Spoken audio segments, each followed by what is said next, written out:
Assalamualaikum warahmatullahi wabarakatuh. Selamat pagi, siang, dan malam.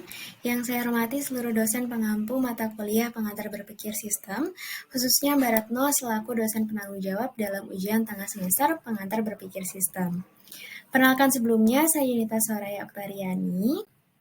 Dan pada kesempatan kali ini saya akan menganalisis jurnal yang berjudul Toward a Circular Economy, a System Dynamic Model of Recycling Framework for Aseptic Paper Packaging Waste in Indonesia yang diteliti oleh Kuo, Su, Watimena, Hong, dan Chow pada tahun 2021.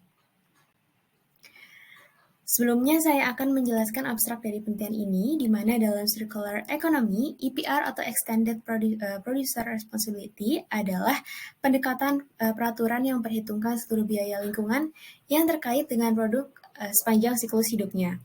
Di mana saat mempertimbangkan EPR, regulator harus merancang kerangka kerja terpadu untuk tiap stakeholder yang berbeda dan memberikan kebijakan yang efektif untuk menciptakan insentif keuangan guna mempercepat circular system.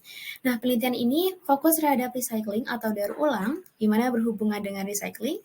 Terdapat recycling funds dan juga subsidi, yaitu adalah suatu strategi keuangan yang paling menonjol yang dapat mendorong atau membatasi aliran produk daur ulang. Nah, kalau di Indonesia, beberapa perusahaan telah memberikan recycling bonus kepada pelanggan mereka sebagai insentif untuk meningkatkan tingkat daur ulang atau recycling rate.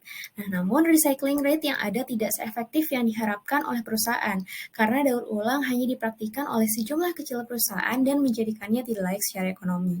Nah, oleh karena itu, perusahaan berharap pemerintah dapat mengembangkan adanya sistem recycling fund.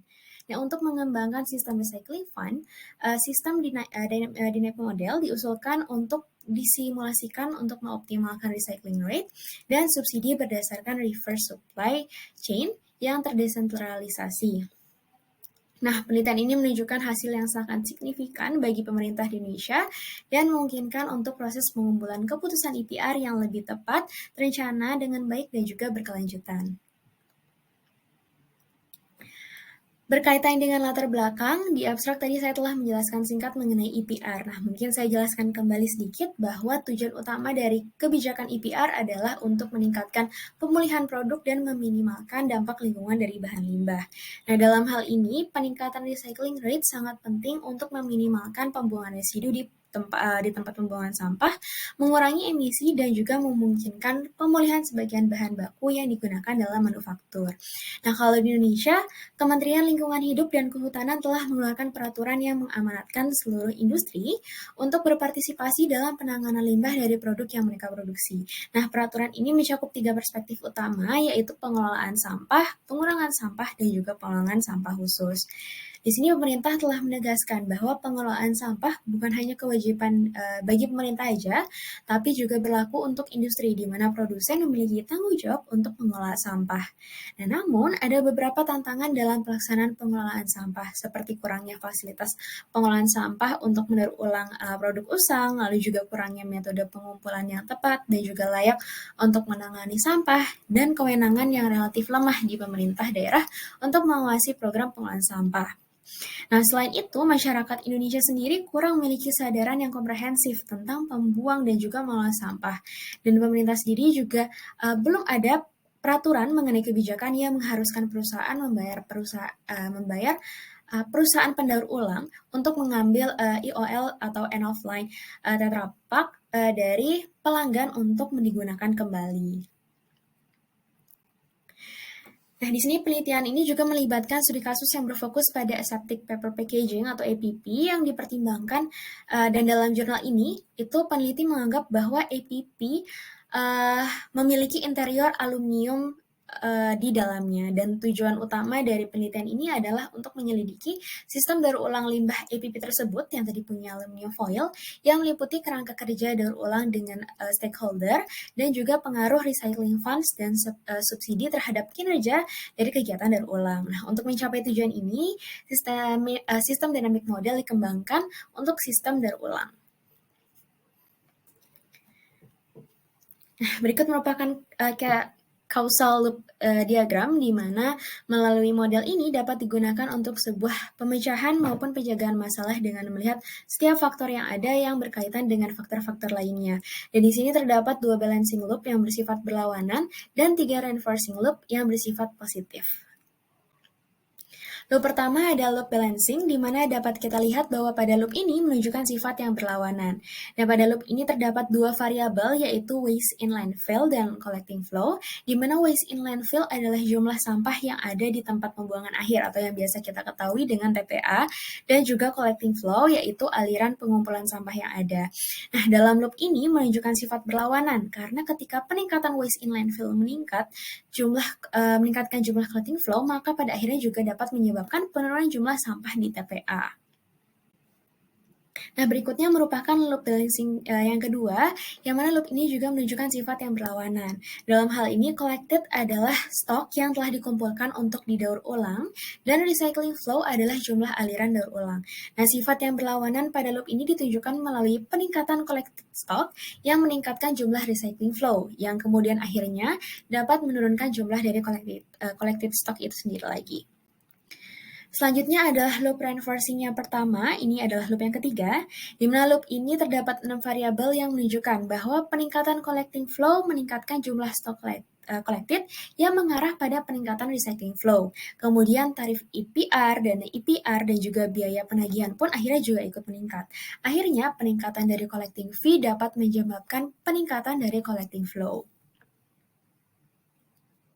Lalu berikutnya loop yang keempat adalah loop reinforcing yang kedua, terdiri dari dua variabel. Nah, loop ini menunjukkan bahwa peningkatan recycling flow dapat menyebabkan peningkatan recycled stock. Dan recycled stock sendiri adalah stok sampah yang telah didaur ulang. Lalu yang terakhir, loop yang kelima, yaitu loop reinforcing yang ketiga. Loop ini terdiri dari 4 variabel yang menunjukkan peningkatan recycling flow yang dapat meningkatkan tarif IPR, dana IPR, dan juga recycling fee. Di mana akhirnya peningkatan recycling fee dapat menyebabkan peningkatan untuk recycling flow itu lagi. Berkaitan dengan exogenous variable, yaitu variabel yang mempengaruhi atau yang menjadi penyebab adanya perubahan, baik secara positif maupun secara negatif. Nah, di dalam penelitian ini terdapat 4 variabel eksogen, yaitu conversion unit, percent of collecting, lalu juga production cost, dan consumer demand. Nah, sistem archetype yang ada dalam model utama di jurnal ini adalah limits to success, di mana dapat dilihat dalam loop ini terdapat beberapa constraint atau batasan, di mana gambaran dari sistem archetype limits to success itu kan adalah suatu usaha yang dilakukan terus-menerus dan dilakukan itu dapat mendukung adanya peningkatan performance.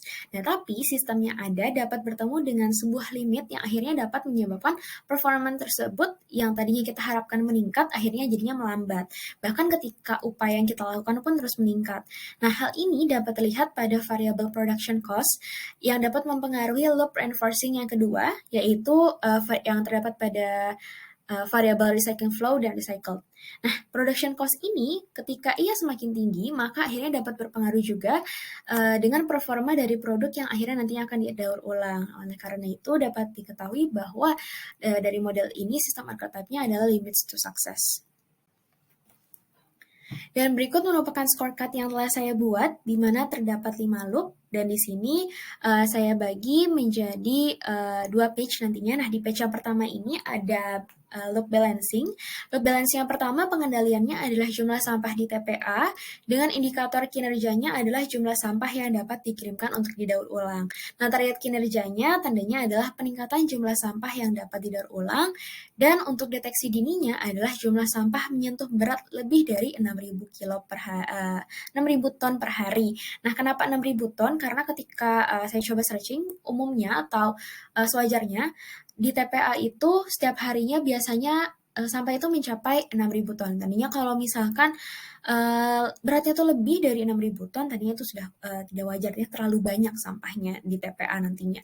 Dan pelaksananya adalah tim controlling. Lalu untuk loop yang kedua, yaitu balancing yang kedua, ada pengendaliannya adalah recycling flow, dengan indikator kinerjanya adalah jumlah sampah yang dapat didaur ulang. Lalu target kinerjanya adalah peningkatan jumlah sampah yang dikirimkan untuk daur ulang. Lalu deteksi dininya adalah jumlah sampah yang akan didaur ulang menurun. Lalu pelaksananya adalah tim recycling controlling. Berikutnya, untuk di page ini khusus untuk nama-nama loop and reinforcing. Untuk reinforcing yang pertama, pengendaliannya adalah collection fee dengan indikator kinerjanya yaitu jumlah collecting flow, dengan target kinerja yaitu peningkatan collecting flow, dan deteksi dininya yaitu peningkatan collection fee yang tidak wajar, dan pelaksananya yaitu tim finance dan juga tim controlling. Lalu yang reinforcing kedua, dengan pengendaliannya yaitu stok daur ulang, indikator kinerjanya adalah jumlah stok daur ulang, lalu target kinerjanya yaitu peningkatan stok daur ulang, dan deteksi dininya adalah stok daur ulang yang menurun. Lalu pelaksananya adalah tim controlling, dan yang terakhir yaitu reinforcing yang ketiga, di mana pengendaliannya adalah recycling fee, indikator kinerjanya yaitu jumlah recycling flow, dan target kinerjanya adalah peningkatan recycling flow, dan deteksi dininya adalah peningkatan recycling fee yang tidak wajar. Lalu juga tim pelaksananya adalah tim finance dan juga tim controlling. Akhirnya sampai di kesimpulan, di mana kesimpulan dari penelitian ini adalah dengan memanfaatkan sistem dynamic model dengan skenario yang berbeda dalam studi kasus, di mana dalam hal ini studi kasusnya tadi adalah aseptic paper packaging waste. Artinya penelitian ini menemukan bahwa kapasitas pendaur ulang dapat menjadi acuan dana yang harus dibayarkan oleh kelompok importir dan juga produsen, di mana recycling rate nantinya akan meningkat dengan peningkatan dari recycling fund. Baik, sekian dari presentasi saya mengenai analisis jurnal yang membahas mengenai sistem dynamic model. Terima kasih atas perhatiannya, dan saya mohon maaf apabila terdapat kekeliruan dalam penjelasan saya kali ini. Akhir kata, wassalamualaikum warahmatullahi wabarakatuh.